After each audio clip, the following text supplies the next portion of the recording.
রুশ পতাকাবাহী ট্যাঙ্কারে হামলা চালানোয় ইউক্রেনের বন্দর জাহাজে পাল্টা হামলা চালানোর হুমকি দিয়েছেন রাশিয়ার প্রেসিডেন্ট ভ্লাদিমির পুতিন।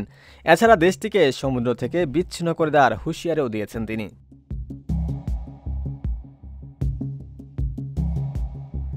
গতকাল মঙ্গলবার সাংবাদিকদের সঙ্গে আলাপকালে তিনি এসব কথা বলেন। রুশ জাহাজে হামলাকে ইউক্রেনীয় সশস্ত্র বাহিনীর দস্যুতা হিসেবে উল্লেখ করে পুতিন বলেছেন, ইউক্রেনের সশস্ত্র বাহিনী এখন যা করছে সেগুলো দস্যুতা।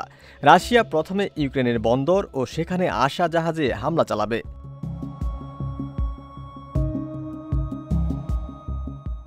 দ্বিতীয়ত, যদি এসব দস্যুতা চলতে থাকে আমরা সম্ভাব্যতা যাচাই করব। আমি বলছি না আমরা করব, কিন্তু আমরা সম্ভাব্যতা যাচাই করব। যেসব দেশ ইউক্রেনকে সহায়তা করছে তাদের জাহাজের উপর হামলার চালানোর কথা। যদি এগুলো না করা হয় তাহলে ইউক্রেনকে সমুদ্র থেকে বিচ্ছিন্ন করে দেওয়ার হুমকি দিয়েছেন ৭৩ বছর বয়সী পুতিন। তিনি বলেন, সবচেয়ে বড় বিকল্প হলো ইউক্রেনকে সমুদ্র থেকে বিচ্ছিন্ন করে ফেলা। এসব দস্যুতা করা আর সম্ভব হবে না।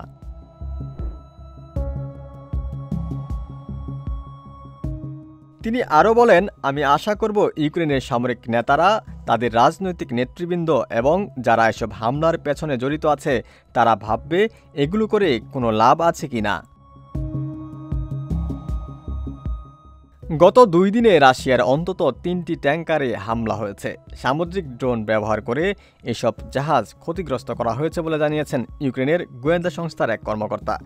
এদিকে রাশিয়া ইউক্রেন যুদ্ধ বন্ধ ও শান্তি চুক্তি করতে মস্কোতে গিয়েছিলেন যুক্তরাষ্ট্রের প্রেসিডেন্ট ডোনাল্ড ট্রাম্পের বিশেষ দূত স্টিভ উইটকফ এবং জেড কুশনার।